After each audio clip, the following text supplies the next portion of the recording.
Bitcoin is anti-fragile. It secures $2 trillion worth of value currently. And there's a huge monetary incentive to maintain that security.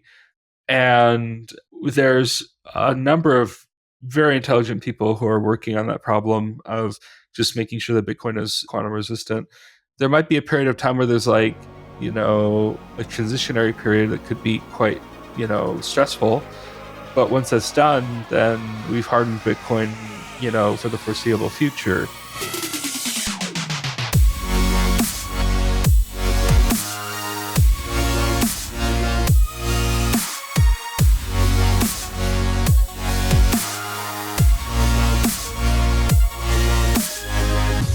What is up, guys? Welcome back to Bitcoin Audible. I am Guy Swan, the guy who has read more about Bitcoin than anybody else you know.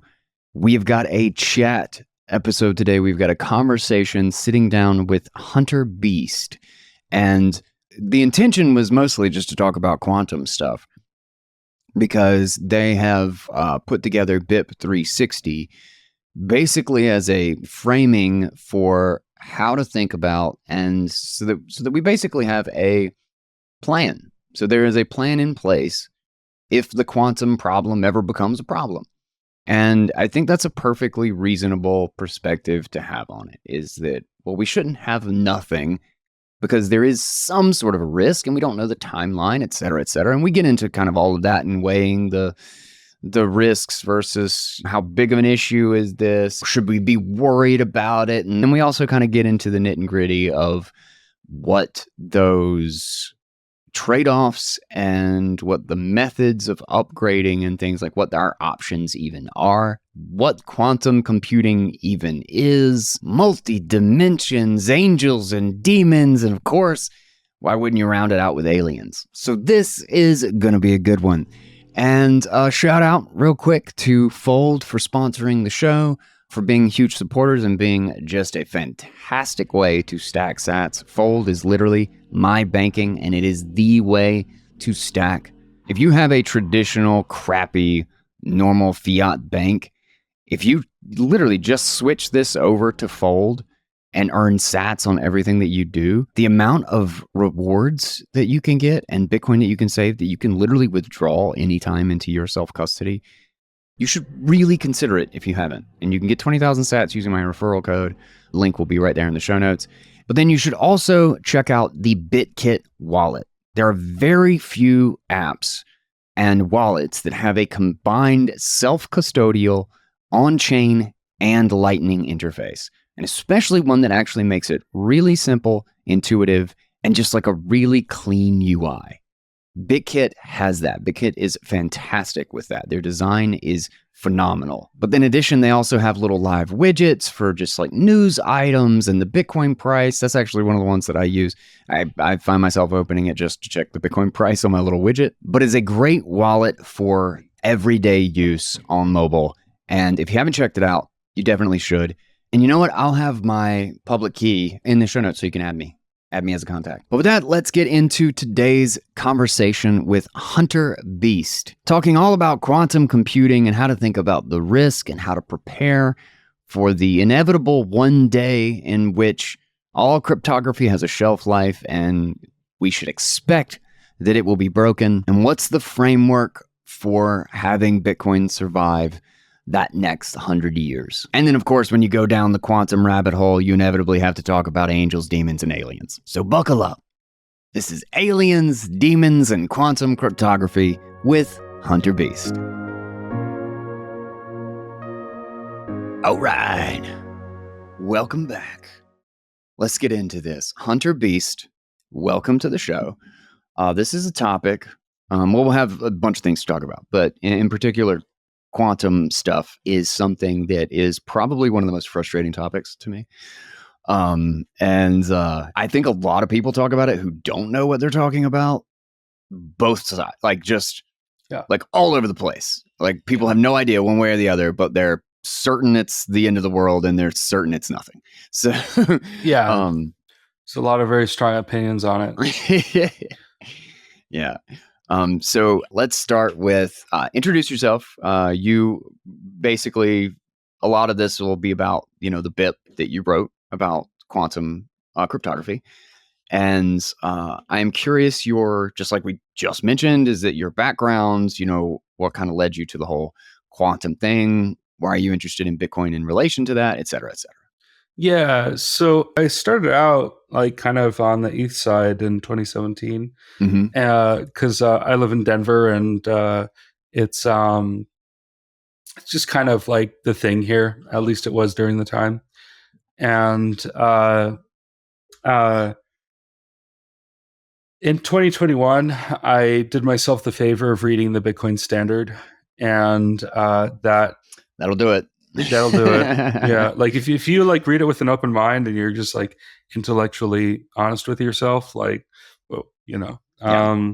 uh, it's like a primer, like gets you up to speed with that rabbit hole, and so I found it very valuable, and um, yeah, after that, it was like I realized I needed to dedicate myself to making Bitcoin a thing. Like I felt it's one of the biggest problems that we could ever spend our time solving on, and we have a limited time on Hell this yeah. earth. And so if I'm I could be working on like I've worked for Silicon Valley for much of my tech career, worked on databases and things like that. And it's funny, like when I first saw Bitcoin, like maybe 2013 or so, like I first heard about it, like I just thought it was like this incredibly inefficient database because I had a background in databases, and so I just It thought kind of this was is, like though.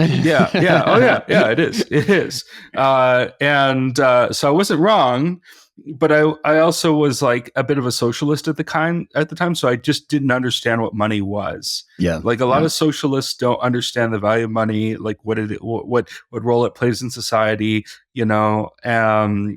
like solving what Lynn Alden calls the coincidence of wants, right? Mm-hmm.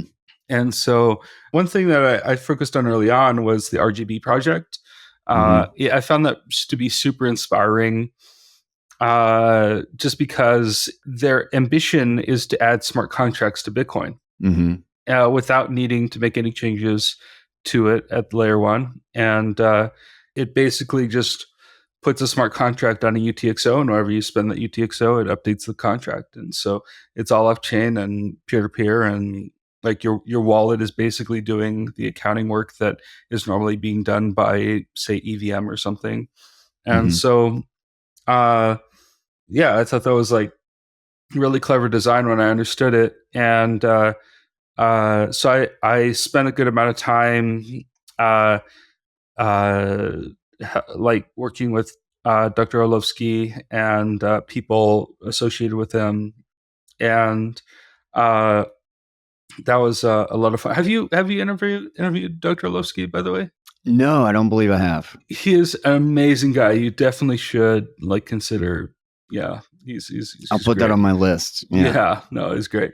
And then I spent about 2.5 years of my life trying to make RGB a reality, and it took uh, um, it took a little too long to finalize the protocol, so I overshot my runway on that. So I had to go looking for honest work, and I wound up working for Mara, and so Oh, the miners? yeah. Oh, sweet. Okay. Yeah. So they have like a team called Maratech, and Mm-hmm. we're working on Andro, which is a sidechain project. I don't know about this. Yeah. So it's like just another sidechain. It's supposed to be like kind of multi-chain. It has a like an EVM chain that has Bitcoin as its unit of account, and then it has kind of like a forked Bitcoin core similar to Liquid that has a whole bunch of other features, and we're deciding what to put on it. But Mm-hmm. yeah, one of the things we're considering building into it is qubit support, which we can go into. Oh, so you can basically prep the environment for that software or that signature type and stuff moving forward. Is it basically a federated thing? Yeah, What's the yeah, bridge? yeah. It is a federated bridge. We're working on getting a diverse set of members to run the nodes. Mm-hmm. And what I'm working on right now actually is a technology called HSM. So it's a hardware security module, and basically it's like this box where you can tell it generate some private keys for me, and whenever I want you to sign for one of these keys, uh, uh, uh, please, like sign like maybe for a public key, and Mm-hmm. um, it'll keep the keys like kind of internal, like hermetic to the box, and it'll try to like keep these as secure as possible. This is like military grading security, and so Mm-hmm. um, hopefully we're building with the best and that sort of thing. Dude, like democratization, I guess is the word. The just the accessibility and how things have changed in the HSM market, like because of Bitcoin, because of, I mean, really the whole crypto environment, but just because of the way things are going is so crazy to me. And it's so bizarre that it has become like a consumer product. You know what I Yeah, mean? yeah, like secure element type stuff. Yeah, I'm a big fan of the Foundation Passport. I have one. Uh, I That's a good one. Oh, it's I so love a good. lot of hardware wallets, man. I literally got my cold card cup. Oh, nice. Yeah, yeah, good stuff. Yeah. Yeah, I played with Cold Card a little bit, Hmm. but it, like the calculator form factor to me isn't as useful as the almost like a Nokia phone. It's like Hmm. it has like a Hmm. pad for. Oh, it's great. And also the camera and like QR scanning is just so good. Yeah. Yeah. No, yeah, I love that. I haven't gotten to play much with because I've just been using my old cold cards. I haven't gotten to play with the cold card Q much, but the best ones for the screen, or the ones that I have that I really like for the screen, are Keystone, Foundation, cold card Q. And do I have another one? I really want one of the Spectre ones. I really want one of the Spectre like DIY ones, but I've never actually finally gone and gotten that kit and actually had time to work on it. But Yeah, Foundation has a new one actually that has like a bigger screen. Have you seen that one? really, no, Yeah, it just came haven't out seen it. like in Only got the middle of old one. December. Yeah, middle of December it came out. The only problem I have with it is it's got Bluetooth on it, and Hmm. I mean some people that's a plus, Yeah, I some got. people it's a minus. Yeah, Yeah, I'm a Bluetooth deactivator. yeah, yeah. I slipped mine into a like a Faraday cage sleeve. Just Yeah, yeah, yeah. an abundance of caution there. Well, sweet. I want to know about qubits. Hmm. Yeah. So what we call qubit Hmm. is Q with a capital B. It's the name of the soft fork that we intend to push forward. And Hmm. by we I mean um, uh, uh, like my peers at Sermont Systems, which is a Bitcoin initiative for quantum security, and we've just been working for the past half year on architecting and designing how we might add uh, quantum cryptography, post quantum cryptography to Bitcoin, um, in like a practical and like how would you say um, With the lowest barrier, like with the lowest disruption in how things work. the whole reason we want to have this is so that we have an actual plan for like Yeah. what they call Q day, right? Like Hmm. when we start to realize over time, it might take us a little bit of time to realize that Bitcoin has been compromised from a quantum computer perspective, what they call a crypto analytically relevant quantum computer. So once that's available, if it ever works, we want to just be able to have a plan we can set in action that's concrete and um, we're not starting from zero, from scratch, right? From like, we're not scrambling, right? Mm-hmm. Like, ideally, we engage with the community, we engage with all the stakeholders, and we make sure that everybody's happy with the direction, or at least, happy enough, right? So like, Mm-hmm. there's always like, it's all about compromises, obviously, because like like Bitcoin is just one thing, and then there's like, all the people who use it and need it and that sort of thing, and we obviously don't want to break Bitcoin. We don't want to like introduce any kind of major attack vectors, Mm-hmm. and uh, when you're dealing post-quantum photography, one of the challenges is the signature verification time. And so if we make like there's all these like things we need to balance. For example, if it takes 10 to 100 times longer to validate a post quantum signature versus like Schnorr or ACDSA, right? Mm-hmm. Then that is a not only a potential attack vector, but it's also an argument to not increase the witness, or not increase a discount to those bytes, to the signature Mm-hmm. bytes. So that's complicated. But then if you don't increase the discount, then you dramatically lower Bitcoin's throughput, especially for these high value transactions that you might want to secure with at least two or three different post quantum cryptography algorithms.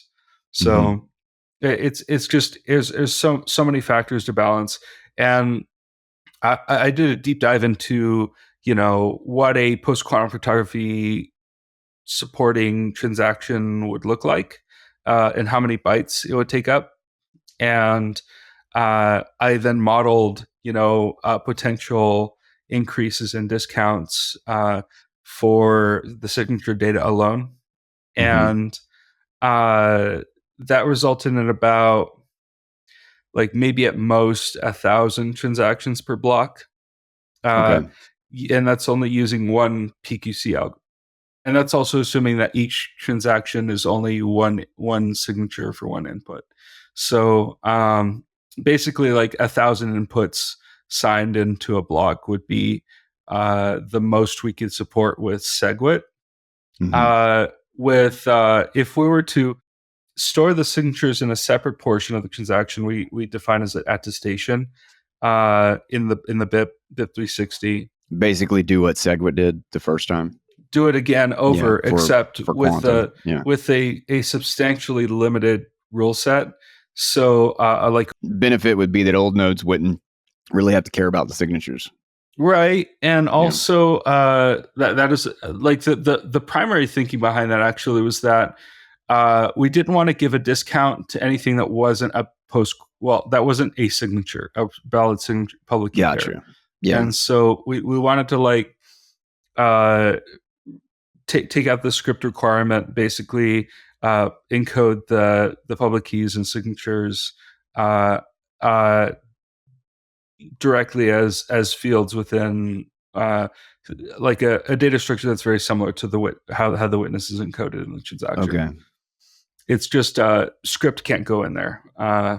It's like just very Okay. So it basically doesn't allow you to, like, it still just has to be a valid signature for it to be valid. And so you can't just like stick a whole bunch of JPEG in it. that's To you, yeah, it has to be a signature relationship to the information in the transaction. exactly. Interesting. Okay. Yeah, that's why we call the attestation, to distinguish Mm-hmm. it from the witness, and it allows us to play with, at least conceptually, with a larger discount for PQC signatures. Mm-hmm. And so I modeled 16x and 64x discounts, um, versus like the 4x discount that we currently have with SegWit, Mm-hmm. and uh, the discount only gets you so much. Like there's like kind of um like a transaction weight limit. Like you could set it to 100, and it still would only get us like maybe 5,000-6,000 transactions per block. And that's because like we're discounting bytes, but we're not like increasing the 1,000, like, or 1 million, I should say, like V byte. Yeah. The actual byte Limit. of transaction information of data. Yeah. Right. Well, not the actual bytes, but like what it weighs into. Okay. I see So what you mean. like Yeah. technically like the weight, like it's calculated by weight units, and so Mm-hmm. there's like 4 million weight units that can go into a block, and some bytes count for more, some bytes count for less. Like things in bytes in the script hub key aren't discounted, but bytes that go into the witness are discounted. So basically meaning that they count for 1 in the witness, but 4 in the script hub key. Mm-hmm. Okay. Mm-hmm. And so if we were to then discount like this again, we would say instead of 4 million, it would be like 16 million. Mm-hmm. And each byte in the witness would be, worth 4. And each byte in the script hub key would be worth 16. But and then transaction data would be 1. 1, exactly. Attestation data, exactly. Yeah. And so and if we did that, we would get maybe 3,000 transactions per block, and at like a maximum, which is about where we are. It makes sense that it would be roughly aligned. You get like 3,500, maybe 4,000 on a good day. Right, exactly. I thought it was like a good balance between just keeping the witness discount and going like full hog 64 128x discount, right? That's essentially like the plan I would have for like the increased size of post-quantum cryptography, because the signatures and the keys are much larger, generally speaking, and they also take much longer to validate. And so there's another consideration is like if we do increase the discount, then we, at least for those bytes, then we're discounting bytes that take longer to verify. And so we would then need to look into maybe acceleration. So one thing that I'm going to have some resources for is basically building a post-quantum cryptography library for Bitcoin, and what signature algorithms we support are still up in the air. They're like we've outlined a few in the BIP, but I'm starting to think that we should take that out, because some of the signature algorithms I specified, like one of them, for example, has this verification time that's like 100,000 times longer than ECDSA. Whoa. Yeah. But the benefit of it was that it would result in signatures about 300 bytes long, which is like, yeah, it's a huge improvement. There's a huge shift in storage versus verification. Like thousands of bytes. Yeah, thousands of bytes. Wow, but like that's the trade-off is computational complexity. Yeah. And so you're like running an AI model to get that. Yeah. Well, so like what we're considering was like having GPU acceleration for signature verification. Having like GPU accelerated post-quantum cryptography could be like the future. Of course, then you would need like an embedded GPU along with your CPU in any kind of node that might be validating these transactions. So like there's a lot of SBCs out there, small single board computers that are like like Raspberry Pi that do include GPU in the SoC, and so making use of that, or SIMD even, could be like decent ways to accelerate signature verification in a way that plebs can still run their own nodes and validate every signature and that sort of thing. The other consideration, of course, with increasing the discount is like how many bytes actually go on into each block. And so if I recall correctly, the actually, let me just double check my math. I wrote an article on this. It's on X articles under Mhm. my profile. It's called P2QRH qubit/qubit chain growth rate calculations, and Send me that link. yeah, sure. Qubit 16, what I called it, Qubit 16 is 10 megabyte blocks, 3,000 transactions per block, 500 gigabyte chain growth per year.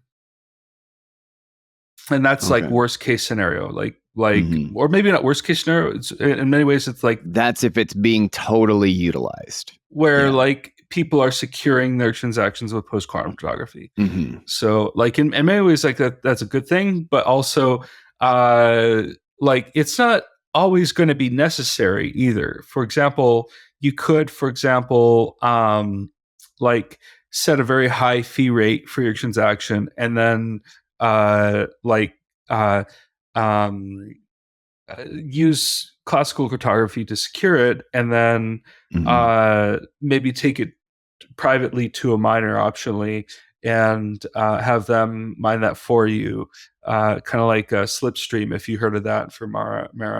Mhm. But that way you're not revealing your public key to the broader mempool, and then when that gets mined, you can actually mine your transactions pretty inexpensively.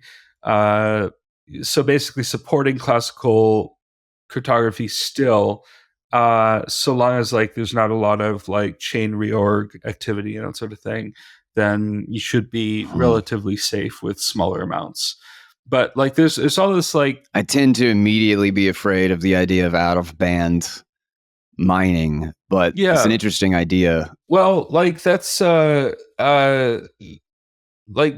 essentially what qubit is supposed to correct, right? Like that, like we can trust the mempool again, even Yeah. if you do reveal your public keys to the mempool. They can't Oh, you be mean I guess specifically in the context of if it comes at risk, if it right. becomes a okay, gotcha. Yeah, Yeah, yeah, yeah. And so like you'd essentially like need to trust uh like a miner not to reveal your public keys yeah. Hmm. to like, people outside of the mining pool, essentially, or people who are like ideally they trust everybody getting the block template, and so yeah, like there's just so many, like it's such a complex problem, and we've thought through, like we try to put like a good amount of that thought into the BIP, like to encapsulate, because it is the first post quantum cryptography BIP out there that is like submitted to the BIP's repo and gone through review. It's been over 6 months that we've been going through like the discussion on the mailing list, and discussions delving Bitcoin, um, and additionally like uh, just review on the PR into BIPs. And so, uh, fortunately, we did finally get our BIP number, BIP 360. So it's a good, nice little even number, easy to remember. And uh, also, like, oftentimes the representation of a qubit, like the fundamental unit of quantum computing, is a circle. And so they have like a like different probabilities of collapsing into a 1 or 0, and there's also like kind of like a uh, rotation vector. So it's pretty like complicated stuff that I've dived a little bit into that too. I've read a couple books in quantum computing, but the thing about quantum computing is that it's been theoretical for, you know, ever since I think it was Richard Feynman, he came up with Feynman. that. Yeah. Yeah, he came up with that in like the 80s, and then in the 90s, a guy named Peter Shor just like kind of put the pieces together, and he came up with an algorithm that could potentially uh, derive a private key from a public key. and just basically break elliptic curve cryptography. And they knew that could be a possibility as soon as like 1995 and or so. And so like this was kind of like known within cryptography circles even back then. And there's like always the possibility that uh, Satoshi knew about that and kept that as a consideration in how he designed, you know, the original Bitcoin clients that were mining to pay to public key addresses. Because the early block rewards were defaulting to just public keys, and Satoshi said that like you're supposed to mine to different public keys, or at least use different public keys for every transaction, Mm-hmm. so that you have better privacy. But an additional like consideration is that uh, if you mine two separate public keys, then a quantum computer can't just like get this giant honeypot, right? There's Yeah, actually you can't just like get one key and then wipe you of everything. You have to do every single key one at a time, and you have to do it over and over again. Yeah. yeah, exactly. And there's about 34,000 pay to public key like addresses out there that contain about almost 2 million Bitcoin, and that's about like a 50 Bitcoin on average each. Mm-hmm. Yeah, I think it's interesting to think about it just in the context of, regardless of when it becomes a thing, is that mining will come back. There will literally be like shipwreck sort of like gold recovery with Bitcoin potentially in trying to brute force these public keys potentially in a world where we actually have some sort of at least semi general quantum type of computation. Now, since we have kind of a general picture of how one might add quantum signatures and stuff to Bitcoin, and we kind of have the SegWit past soft fork as kind of a framework for how we might do that and lay out the discount and that sort of thing, how we would treat it, or just kind of like do your best on laying out your perspective as to how big of a concern this is, why you think it's a concern on whatever time frame you think it's a concern on. Like, I mean, on 50 years, I think, yeah, absolutely. But I am constantly back and forth as to whether the next decade is anything to even like think about. I certainly appreciate, I much rather have BIP 360, like I would much rather just have it. And I totally like, this needs to be nuclear grade software. Like if there is some sort of an attack vector, we need to at least have something laid out. And that's really cool. And that's also why I like having you on this show, is because I think that's no matter what the time frame is, I think starting that conversation is not a bad thing at all. Right. And that's what we want to do, is just start the conversation and have something we can like kind of rally around and discuss, like from an actual practical implementation level perspective, like how we might do this. And so what are the details, right, exactly, because there's a lot of details we have to think through. Yeah, I mean, we can always be like, oh yeah, we'll just remodel the basement when we get to that, but it's like, okay, where are the rooms going to go? Where's the bathroom going to go? It's like, do we have a plan for the basement when we get there, Yeah. So, and there's so many considerations. But actually, I'll give you an easy place to start. Well, I mean, you may not even have any like concrete details on it, but I'll give you a place to target that I've been thinking about recently. Did you ever find, because I have like a hell of a time, and I'll spend like an hour or two every single time I find like, okay, I'm going to do this. I'm going to figure out, what this is. I'm going to get into the nit and gritty of this. And I cannot find it almost universally. And it is so frustrating to me. What exactly the computation was on this most recent, I think was it Google or whatever? The most recent, like the new Willow. Thank you. Do you know what the computation was? And what degree of relationship and virtual qubits and all of that stuff.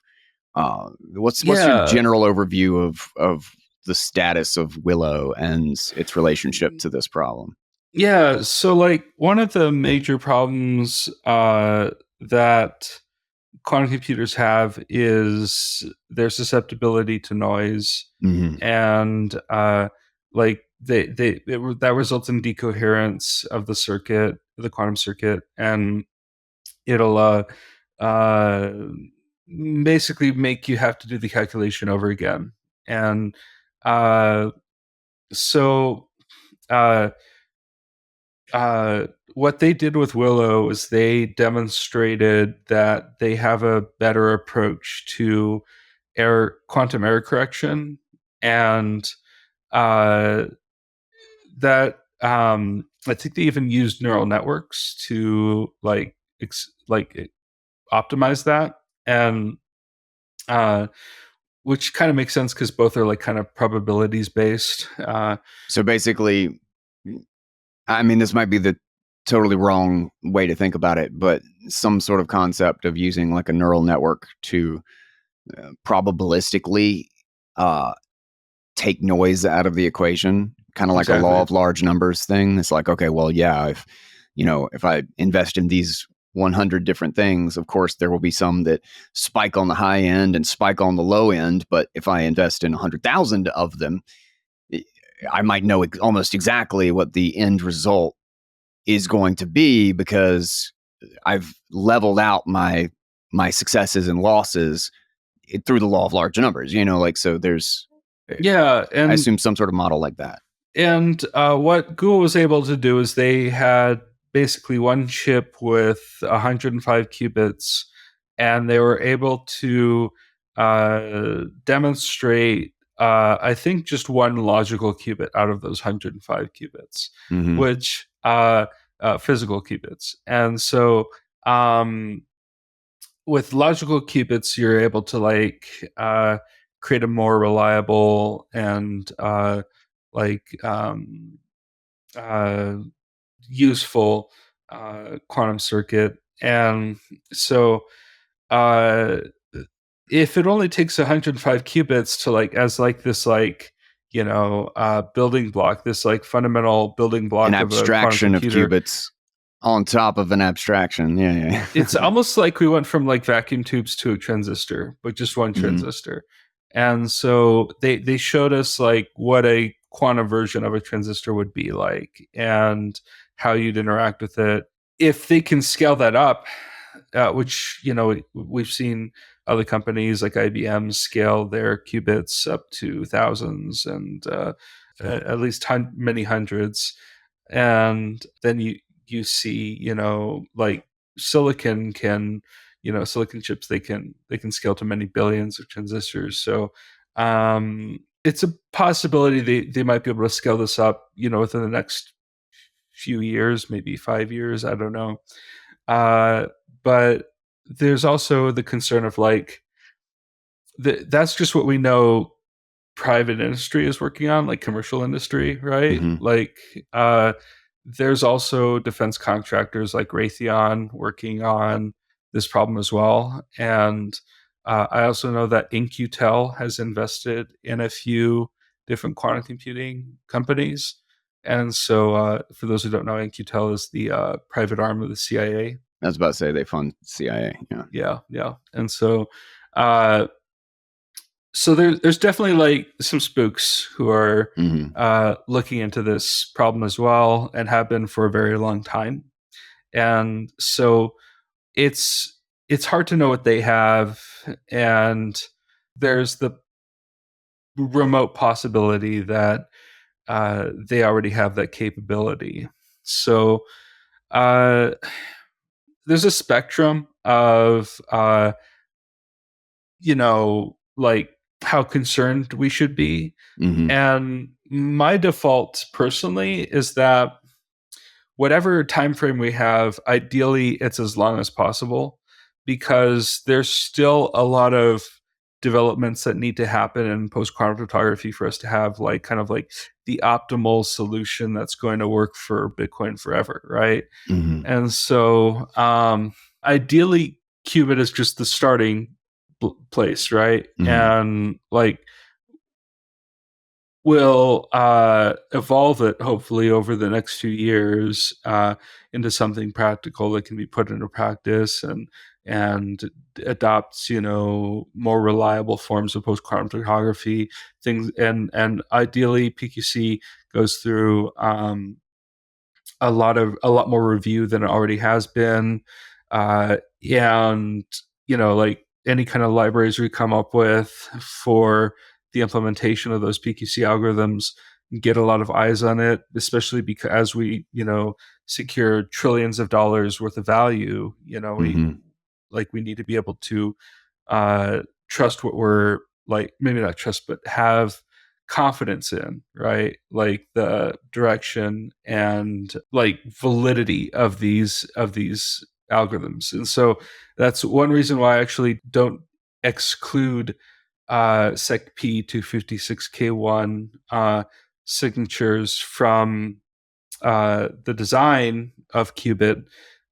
We actually call it hybrid cryptography. So it uses Bitcoin's current signature algorithm along with post-quantum cryptography. So I don't think we'll ever really replace classical cryptography, but I'm not sure It we might need to really be augmented, so to speak. exactly with Mm-hmm. the signatures that go into the attestation.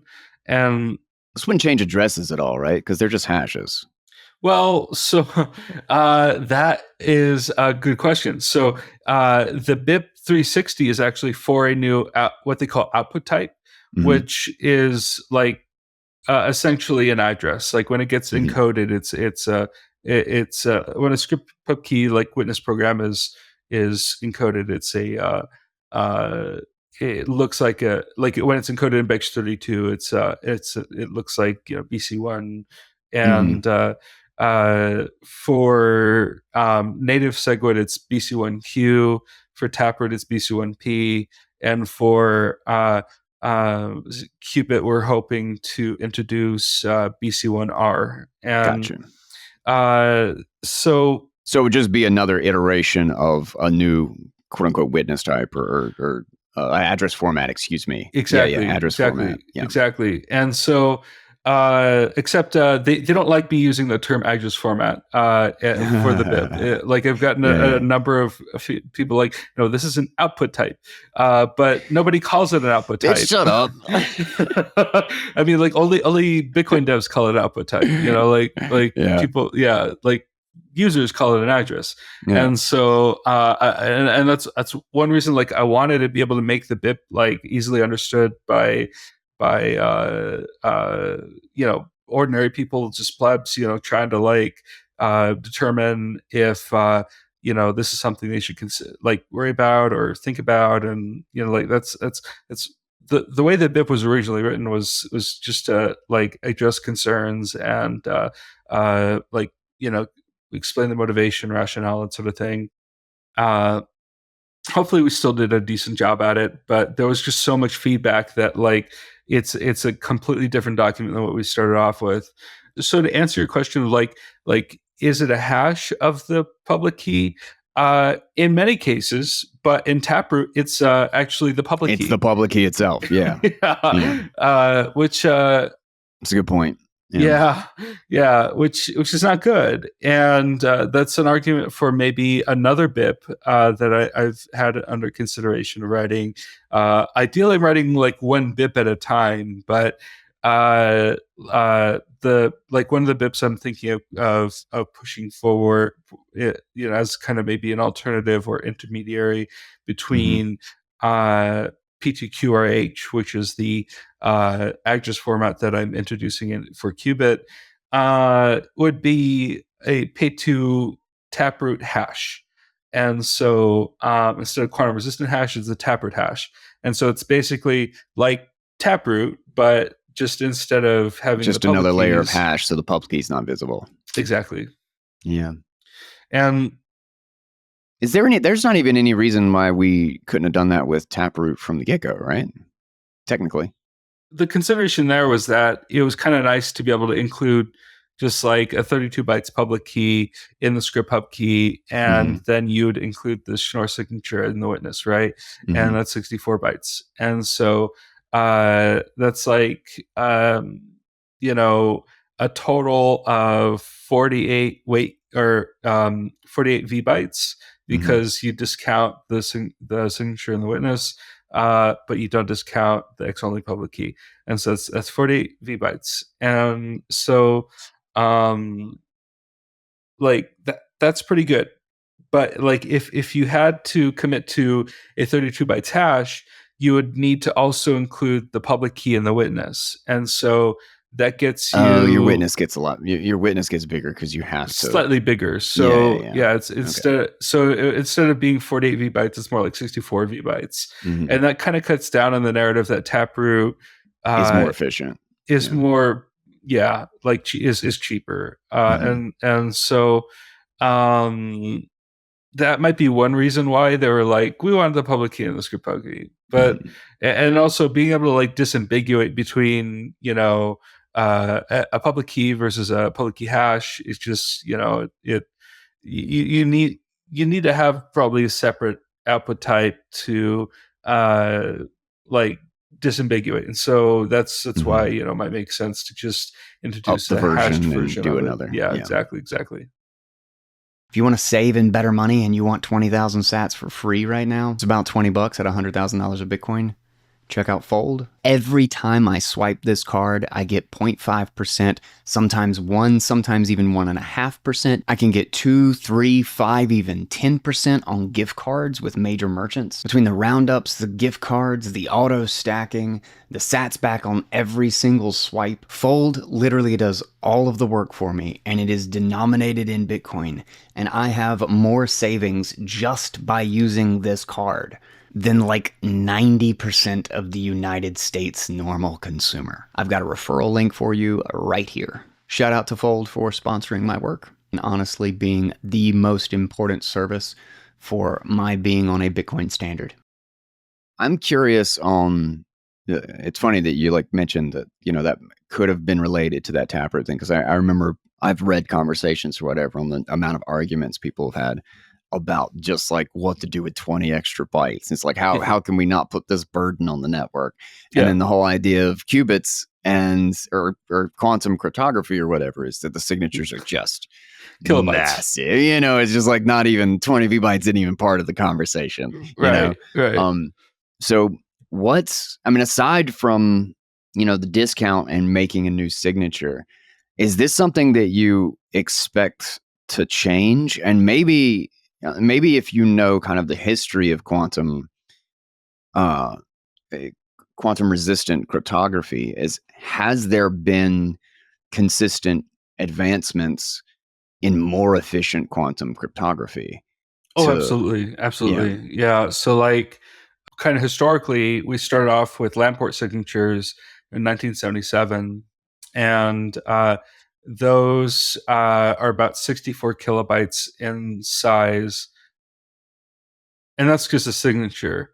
I think the public key is 16 kilobytes as well. So both those together, and like Adam Back is all like, there's like 10 of those in a block. And Adam Back's like whole like our answer to, you know, post-quantum cryptography is that like we can already do Lamport signatures in Bitcoin, and it just, you know, takes a lot of space. And so he was like, well, just add an extension block or something and have like, you know, those go there. And like that's similar to qubit, except qubit we want to like introduce new novel like cryptography that isn't just like 50 years old, you know.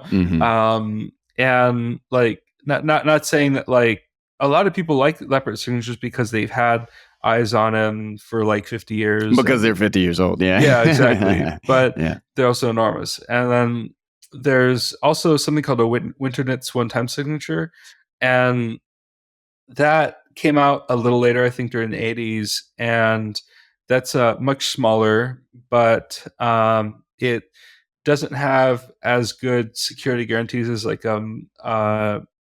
newer signature uh, algorithms like XMSS, and uh, both of those I think are hash based.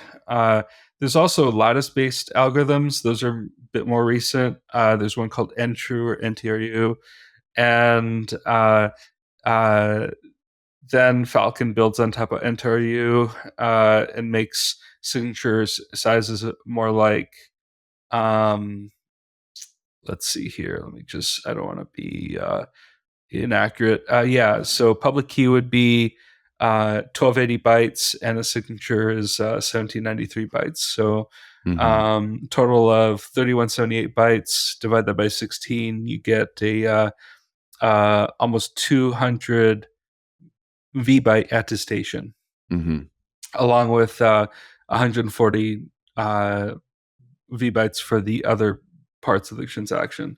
So that would be a total of 338 V bytes, and you could fit about 3,000 of those per block. Yeah. Is that the one with the highest computation cost? It's with no, actually, Falcon's not so bad. Uh, Okay. yeah, the highest computational cost one is called ski sign, Mm-hmm. which uses an even more novel form of cryptography called super singular elliptic curve isogeny. And what that does is it puts elliptic curves at higher dimensions, so more than just like an x and y coordinate, but more like XYZ many. and Yeah. yeah. And so uh like the idea is to like make it much harder for quantum computers to solve that kind of problem. That's Yeah, put another exponent on it basically. right, Yeah. exactly. And so I mean, is that generally the thinking behind quantum yeah. proof or quantum resistant cryptography is just like stick another layer of exponential on it, and is that really what it is, or is it like a fundamental change in the algorithm that just makes it eh, the reversal harder in a different way? Yeah, so not every algorithm, like for example, elliptic curve cryptography, if we were to just double how many uh, bits there are in sec-p, right? Instead Mm-hmm. of it being 256K1, it's like 512K1, Mm-hmm. then that is only a little bit harder for a quantum computer to solve. It's not Uh, exponentially harder for a quantum computer. It's just exponentially bigger for a conventional computer. it's a very low polynomial number. It's Mm-hmm. like I generalize it in the bit, but I just say it's it's only maybe twice as hard, and Okay. so yeah, and but that's just like a generalization technically, but yeah, like just to put it in layman's terms, you know, and but that said, like there are other problems that are higher dimensional that allow you to uh, make it what we believe just significantly more difficult for a quantum computer to solve. And like, there's been a theory as to how they work, and it's actually put out in the Google white paper. Is that they for Willow was uh, basically quantum computers work in multiple dimensions, or multiple, how would you say, multiple universes, I should say, Mm-hmm. in like multiverse theory. And so like whenever you have like a certain problem space, what they call a Hilbert space, like it creates this like window into multiple universes and runs all those calculations in parallel, and then the wave function collapses into the single most likely state. And so if we're talking about multiple universes and then multiple dimensions, then maybe that's why those problems are so much harder for quantum computers to solve. Interesting. Yeah, I had heard that, and I remember I was trying to trace that back, and I can't. I wish I had, said remembered or thought about that, so I could have had that in front of me. But that was uh, somebody basically posited that theory. I think it was like in the late '90s, if I'm not mistaken, and it's kind of like held on because people because there's still not like really a hard explanation as to why. You know? Well, there's just so much we don't know. Yeah. Like it's very humbling actually. Like when you look into like theoretical physics, and like I don't know if you ever listened to Matthew Pines talk about theoretical physics, but Not at length, but I've been actually. You're the third person recently. I've been like, you should listen to more Matthew Pines on on some stuff like that. So I love that I'll have to guy. put that in my list. Actually, I should Yeah, get Matthew on the show. you totally should. Yeah, that would be a fun rabbit hole. Ask him about aliens. Yeah, it's funny. The first podcast I ever saw with him on was like basically maybe right before the government had like this like panel with David Grush and a few other whistleblowers who were like testifying under oath that there are non-human intelligence from non-Earth origin. And I'm just like, the what? Like, and so then I realized that there's like this whole new rabbit hole that I've never gone through and never even considered, and like they call it ufology, and I kind of consider it analogous to Bitcoin, or at least like Bitcoiners in terms of like the depth of the mythology and all that. In fact, it's even older, but like there's just so much depth to it. And one good primer for that is a book called In Plain Sight by Ross Coulthart. And Matthew Pines also. I'm actually just finishing up Turtles All the Way Down, so this will be a good one to add. What did you call it? In Plain Sight. Yeah. In Plain Sight. Yeah, it's a good like kind of primer to the whole like rabbit hole basically. And I've also got into like deep woo territory with this is perfect. Aliens is perfect combo for quantum. Yeah. I saw this rabbit hole. I was just like, wow. There's another couple books by like a professor of theology. Her name is Diana Walsh Pasulka, and she goes into like how UFOs may be technological angels, and how angels might actually be a real thing, and how they might be involved in people's lives, and that's another. Dude, you know what rabbit hole that I went down? It was actually, I had started down it one day, and then it wasn't until years later I had watched the Mothman Prophecies, that movie, that kind of got me going back down that rabbit hole, and I kind of revisited it. But that whole thing, have you dug into that whole the concept of basically it's the idea of extra dimensional beings or whatever, what they call, that like, kind of like leak through. It's something like that. Yeah, there's like a couple of different like framings for like how to imagine like what it is or what they are. Yeah. But the level of like coincidences and like people knowing things ahead of things actually happening. I mean, obviously in retrospect, it's like one of those things that's like really easy to like, oh, I can identify this, this, and this. But some of them are very striking. And there's like hard evidence that like, no, that is exactly what happened before this happened. If only they had put it on the blockchain, and we could have timestamped it. But it was still really kind of crazy. There are some serious coincidences, and it also just kind of makes intuitive sense that like there would be the nature of some sort of a web or a network over another dimension, just because we see and witness them in all the others. Like why would our perspective be the last one? Like it almost seems necessary that there would be another. Yeah. So like, actually, there's this guy, his name is, let's see, I'm trying to remember. His name is, one moment. He was in the recent panel in like on non-human intelligence. It was he wrote a book recently, and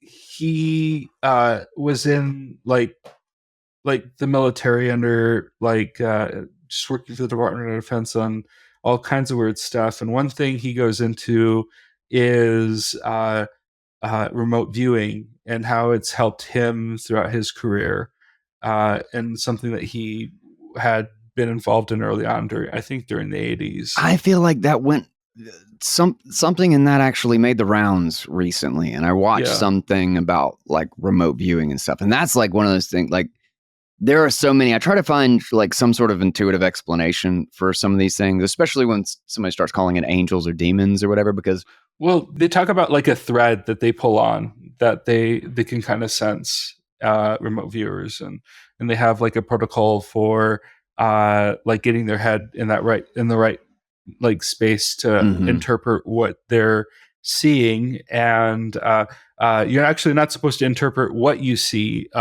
in the moment that you're observing. You're actually having to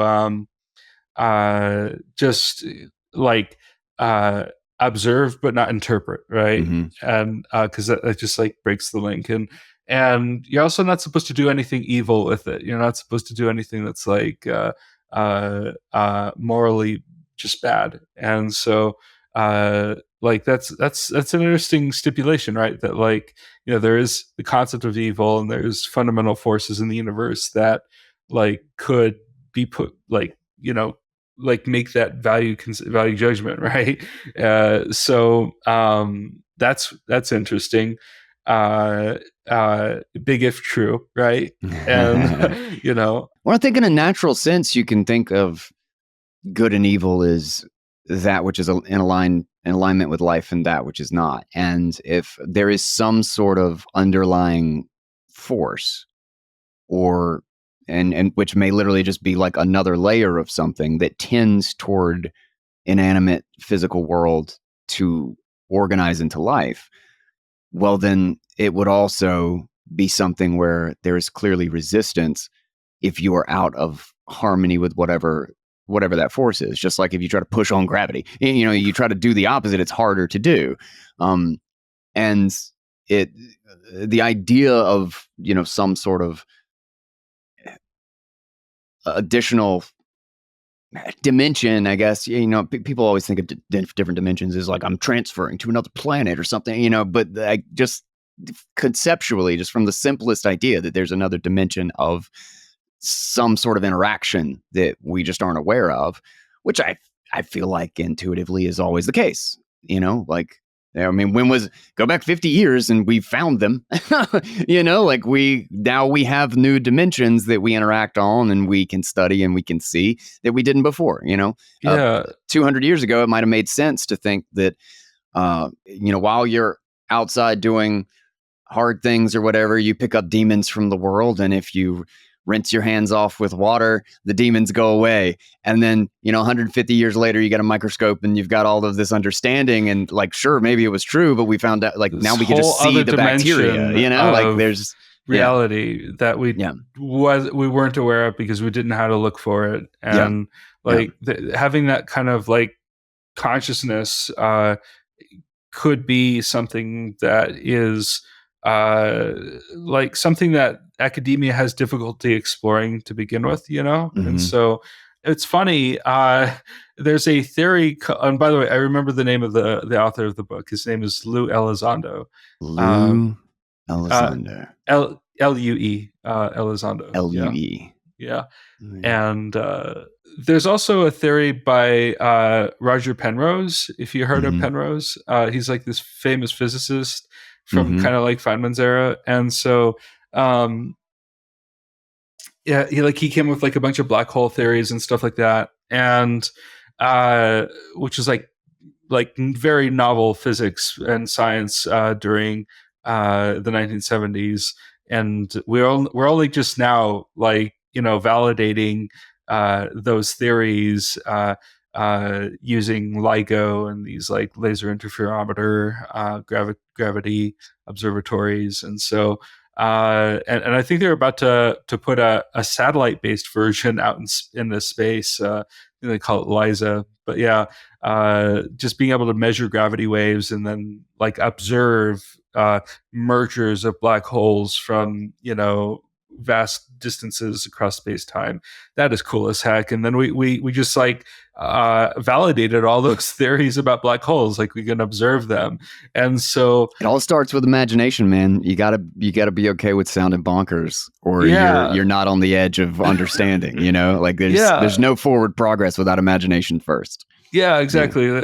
Like expressing the idea that if matter is condensed to too small of a volume, then it goes, like if you push it past what's called the Schwarzschild radius, Yeah. then like it turns into a singularity, Yeah. collapses, and it becomes this like amazing, mystical, wild thing that like if you had went back 100 years ago and explained to people, like maybe who are familiar with general relativity or special relativity, like it might have raised some eyebrows. And so but Roger Penrose, he later worked on this theory called orchestrative objective redundance.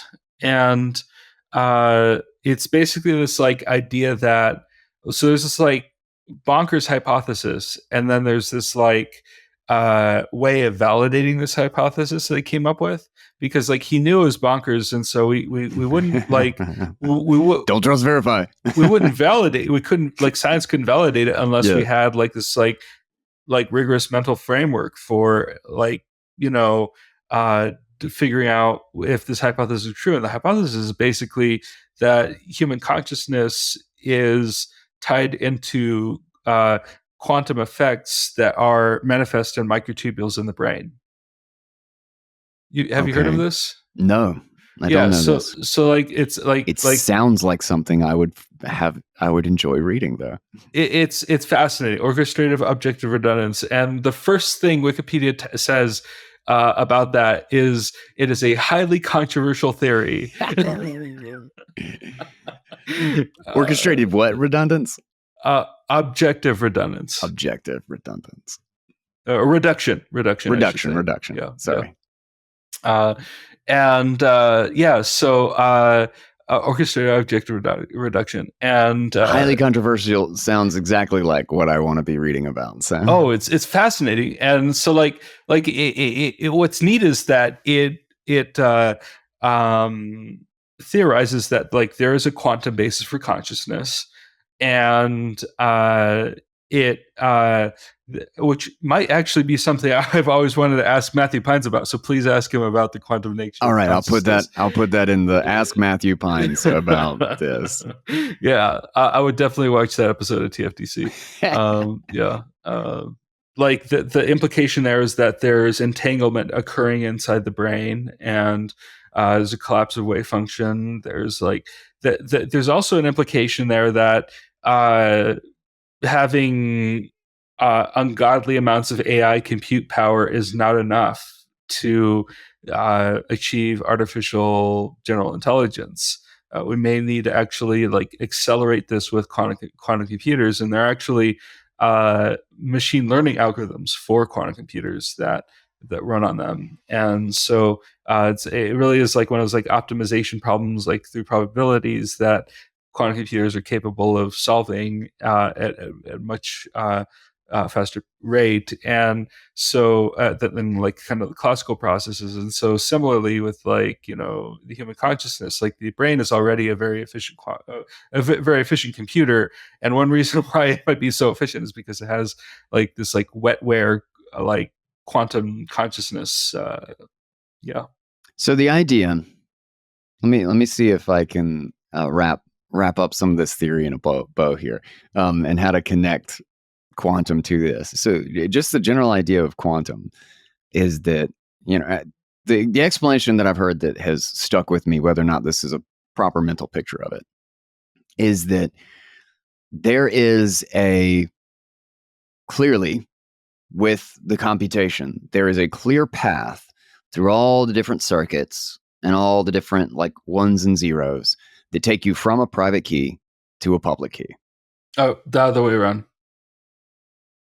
No, I mean just in general. When you're doing a computation, there is a certain elaborate path of things that take you from one to the other, and it's extremely difficult to go the opposite direction because the algorithm that pushes you to the public key, Yeah. but the public key is deterministic and not known ahead of time. So Right. the idea of a quantum computer is that if you can remove all of the noise, all of the heat, all of the general influence of it from the physical world, is that the last resistance will be between that public key and the private key will just be the tendency for energy to flow from that public key back through the path to the private key. And so part of the idea is to remove all of the noise of the three-dimensional, the universe that we are in, so that just the energy itself can tell us what's the easiest path. Think about it like water flows through the lowest path in a trough in a valley through the mountains, is that there is that, quote unquote, with energy passing through this huge elaborate billion piece circuit, but there's too much noise, there's too much stuff in our universe or whatever, so to speak, that's making the energy want to do something different. So if we can remove all of that, it will just find the troughs in between all the mountains and the hills that will realign it and kind of reverse that. That is what I have heard about quantum, is that like you set it in that space between 0 and 1 and get rid of all of the other noise, the energy will tend toward one direction and it will fall 0 or 1 a billion times, to rebuild the circuit that takes us back to the private key. Is that a sensible picture to have for how that kind of works?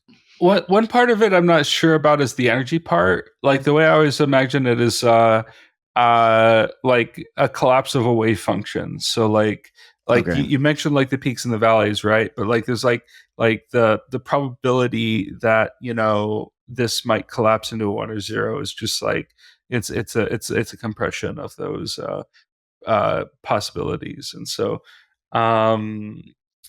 like it becomes the most likely possibility that you get Yeah. from that computation. And so yeah, I mean, like that might be one way to conceptualize it. I also like think of it in terms of like Hilbert space, which is like the problem space that it needs to search through. And so like you basically, like, by entangling all these qubits together, you enlarge the the size of the problem that you can solve.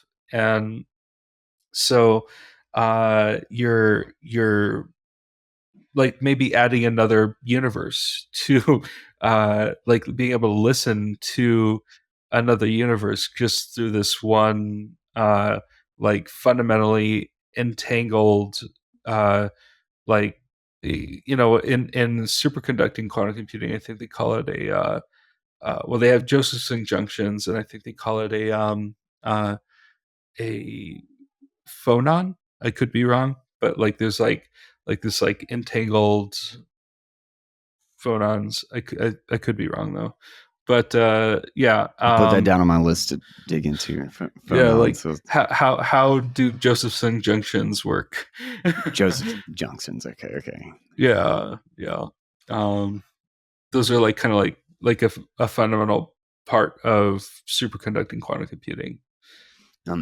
But how many logical qubits are necessary that you know of to basically put ECDS at risk? So with Willow, it's 105 virtual qubits create one logical qubit, which is a huge step up from the previous needs of virtual qubits to make a logical qubit.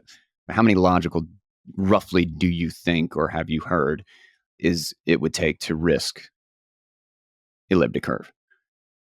For like RSA, I think the lower bound has to be 2n plus 1. Yeah. So basically it would be like you need 256 qubits to contain the number, and then you need another 256 qubits to like work over the numbers, like kind of like working memory. And then you need like one control qubit. And So I think the minimum number is 513 logical qubits, and that that would be like the very bare minimum. And then to do this efficiently, there are other ways that are even more efficient to do it, and might actually be required for elliptic curve cryptography. And those have a lower bound of about 2,000 logical qubits. Okay. And so what's funny about that is just to like put a bow on that, like, it's just Shor's algorithm is actually like kind of a stone's throw where we are now in terms of quantum computing development.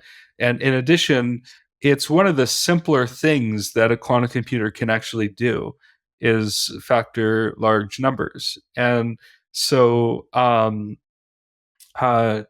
uh, like one thing quantum computers can also do is simulate high energy physics, right? Like in fusion reactors, or like model chemistry and optimize, how we might develop pharmaceuticals.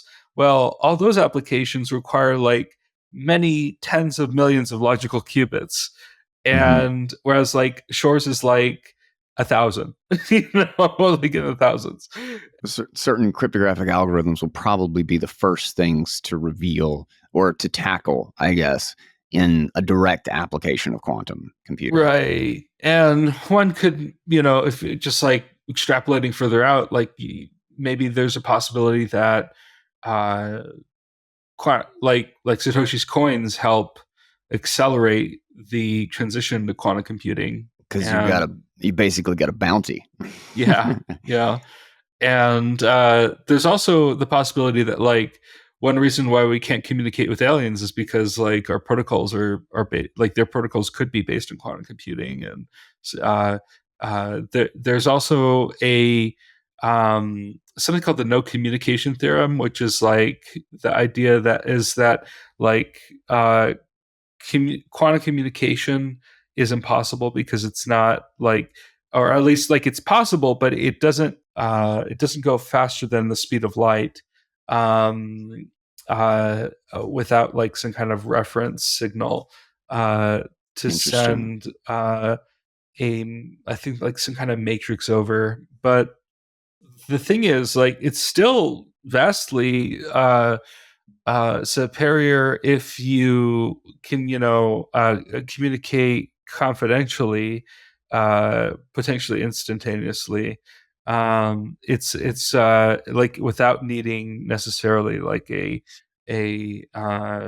dedicated, light speed like radio phenomenon. If that's possible, if it's possible to communicate using quantum computers, maybe like there is the no communication theorem. It's been discussed, but I'm not sure that we know everything about that. Like it's very possible that we just need better quantum computers in order to establish a quantum communication protocol. And the reason why I suspect that is because like even early radio communication required transistors to work, right? Like they needed like I think they called it a thyristor, like like basically a vacuum tube, but like it was needed to isolate the signal from the noise.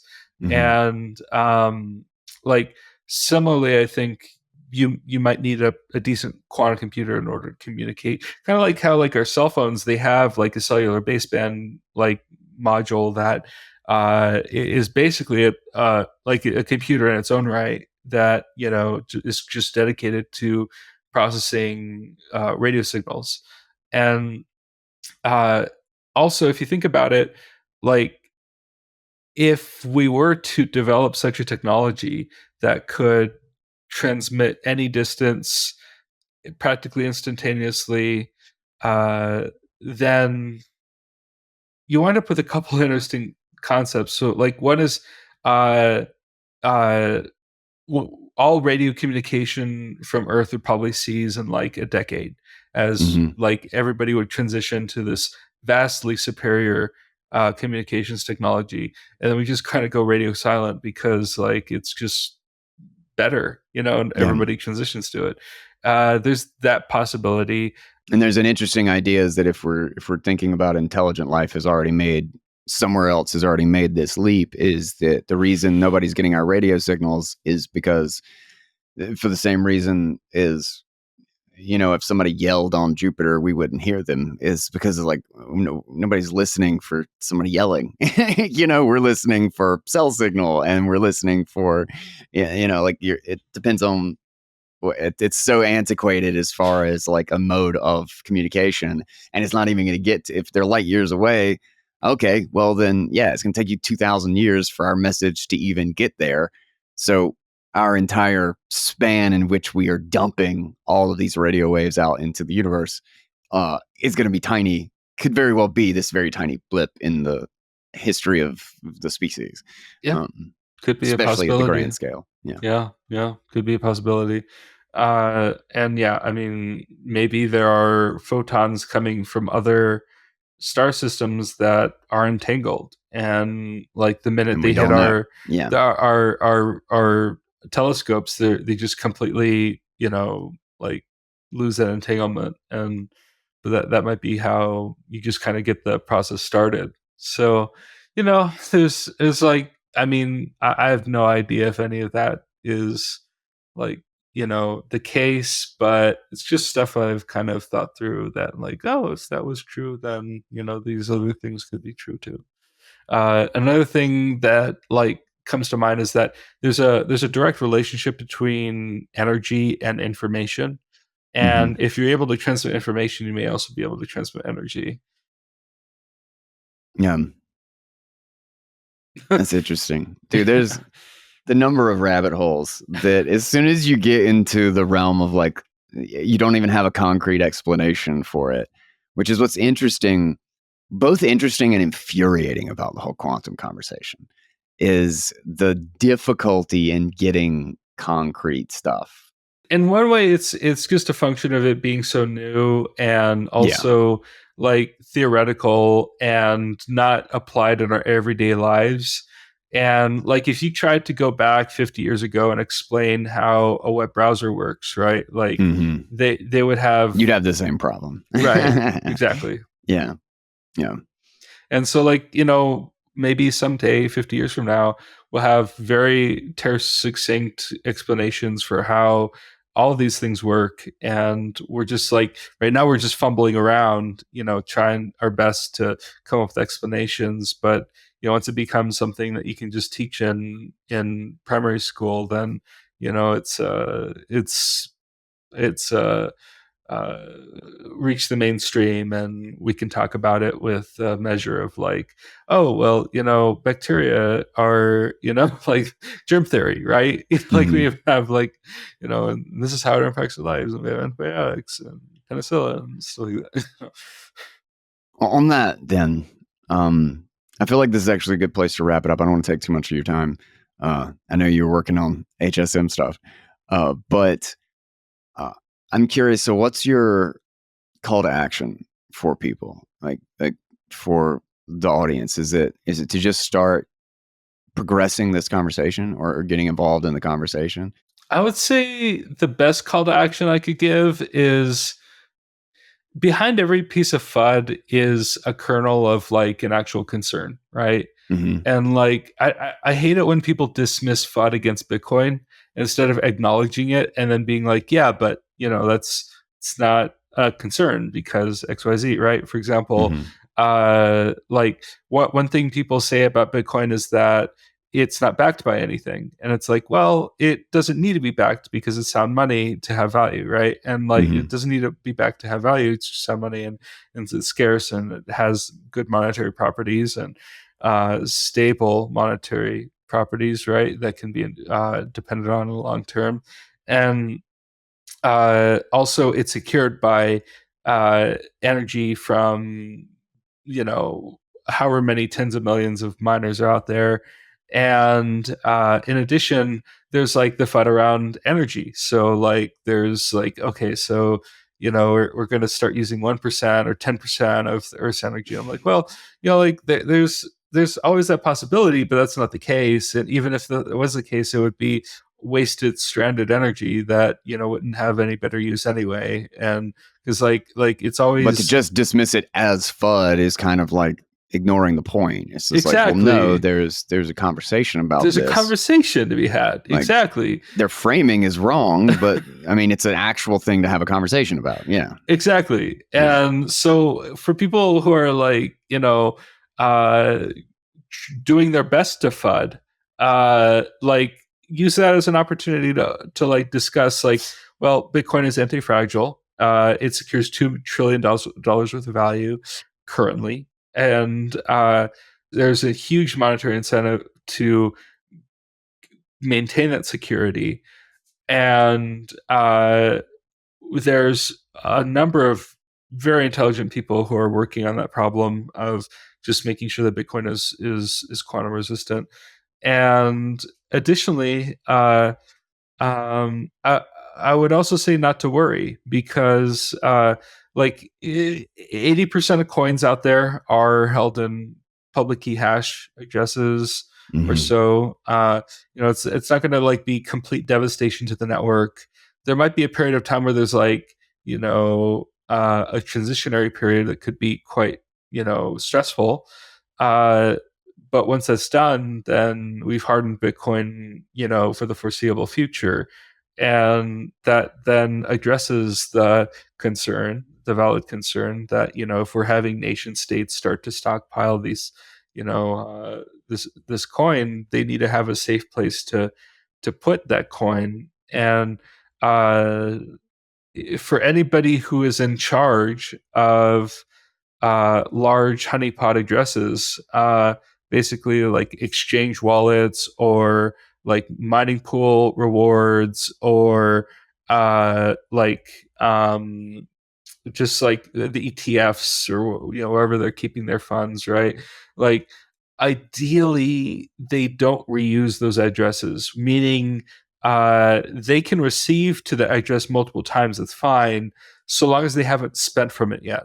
Mhm. And the moment you spent from an address, you've revealed your public key to the network. Yeah. And so And you that's just deprecate it at that point. You're right. like, this one's done. Yeah. Right, exactly. And ideally, so like in these large custodians, they should move towards BIP32 style higher HD wallet style key derivation, and keep your XPub as private as your XPriv, right? Mhm. And so like at that point, like your keys need to be like both consider private and Mhm. that's good for privacy anyway.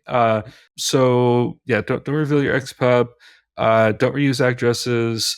Avoid taproot addresses if you can. Native SegWit's fine. BC1Q is fine. Like if your address starts with BC1Q, that's fine. There's actually a table in the BIP where we show every address output type and it Their relative risk. exactly. Mhm. Yeah. And Yeah. so Well, I'll have a link to all that stuff. I don't even put this in my list. Link to the BIP. yeah, bit Just so people can 360. check it out. Yeah, I'll link you to that too. There's 360. Sweet. yeah, and yeah, uh, I think that the TLDR is or is just we're working on it, and please don't worry too much. In like even if there is Q day, it's not the end of the world. There will be a time to transition. We just need to be level headed, think it through, and come up with the best possible solution at the time. Yeah. And as I understand it right now, this will be a big breakthrough, which who knows what the timeline is on this, of quantum computer that can generalize what computation it's doing. Yeah. So, because as far as I've read, and this was during the whole Willow rabbit hole, trying to make sense of that, is that they basically have to build the circuit. It's like a psychotically specific ASIC that like you have to build the entire thing to compute exactly what you want to compute. And so even when we get to the idea of the number of logical qubits that would be relevant, is that you have to or at least currently, without another breakthrough, which this would be a breakthrough to look out for in the quantum world, is that they would literally have to build their quote unquote quantum chip, whatever you want to call it, with the public key built in as the framework, like the physical framework for it, until we have a breakthrough that allows for generalization in it, as I understand it. So they would literally have to build a quantum computer starting from Satoshi's public key, which might actually fund it, like when we get to that point or whatever. And then the only thing that it can actually crack is that one Satoshi public key.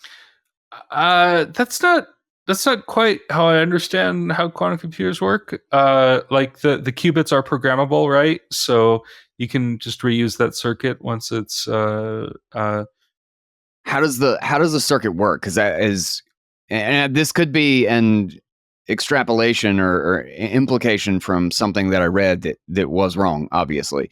But I understood that there was some sort of attachment to how they built it and this runs into a problem of not having a foundation for how the chips are even designed anyway. But so there are qubits and then there are gates, right? And like gates are like things like logical C naught, controlled not. There's also something called a Hadamard gate, which basically sets the qubit as being an exact equal chance between settling as a 1 or a 0, and so kind of like resets the state of a qubit, and then you can start like interacting with it, and so yeah, if you chain controlled not or CC not or CCC not, I think CCC not is called Trifoli gate. Like if you're able to arrange these gates in a way that conforms to Shor's algorithm, which includes inverse quantum Fourier transform and modular exponentiation, then you may not need like additional gates for that. But like on quantum computers, generally there's like thousands of gates for every 10 or 100 qubits. Okay.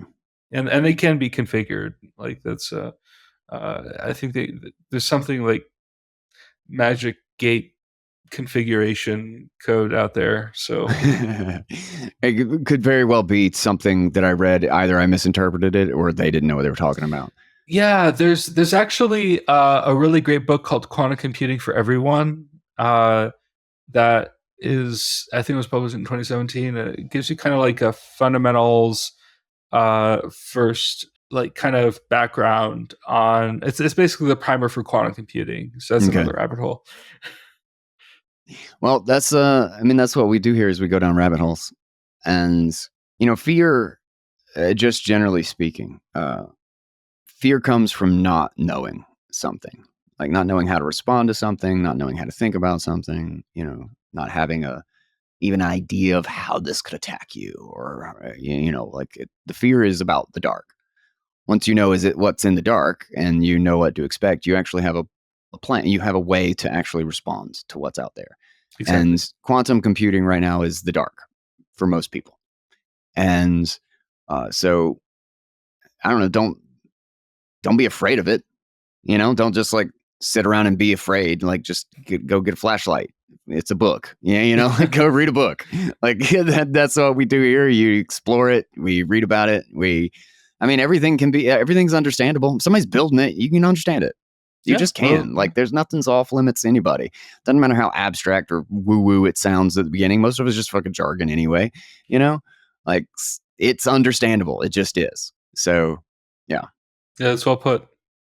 I appreciate you coming on, man, and kind of going through this with me. I didn't know it was going to be, we were going to talk about aliens and demons, but that's pretty great, actually. And now I got to get Matthew Pines on, which he's going to want to talk about philosophy, and I'm going to ask him about freaking aliens. But this is a good one, man. Have we ever met in person? I feel like we have. Or have I just seen you? Well, so like I'm a founding member of the space. If you have you heard of this space? It's like Denver's Bitcoin Citadel. Yeah, Denver with Joey and Yeah. like Wyatt and crew. Yeah. So like I'm close to all those people, and Wyatt O'Rourke and Joyful Joey, they're all great people. Joyful Joey. Yeah. Well, hell, regardless, next time we get to a conference at the same time together, we need to hang out. Yeah. Catch up, man. Yeah, absolutely. It was nice chatting. Yeah, man. Good time. Thank you so much. Mm-hmm. Later, boss. Bye. All right, guys, I hope you enjoyed that episode. That was a really fun one. That went places that I wasn't expecting. And now I'm very intrigued, and I kind of feel like I need to get Matthew Pines on the show, and I've got a whole bunch of different rabbit holes to go down. So I have lots of links, and Hunter's going to send me an email with as many of the links as he remembers, and I'll try to get everything together so you have stuff in the show notes and the description so that you can check it out with me. I got another book to listen to, so tons to check out. Bunch of great links. Don't forget to check out Fold. If you aren't stacking sats with them, then you really should be. And a great non-custodial or self-custodial wallet to use is BitKid. And I will have my ID, my key down in the bottom so that you can add me and check it out. All right. We'll wrap this up. A lot of good stuff coming, a lot of interviews lined up, and a lot of guys take in the lineup, and some really, really fun things happening on ParaDrive. And I'm so happy to finally be able to share it with you guys. And I know I'm like holding back a little bit, and I haven't pushed it out there yet, even though it's working. But I want to feel comfortable with it. I want to know that it is working before I get other people to, I don't want them to be disappointed in it out the gate, even though it's limited. But when I feel like we are there, I will let you get your hands on it. So stay tuned. Links, details, all the good stuff. You know where to find it. And I am Guy Swan, and I will catch you on the next episode of Bitcoin Audible. And until then, everybody, take it easy, guys.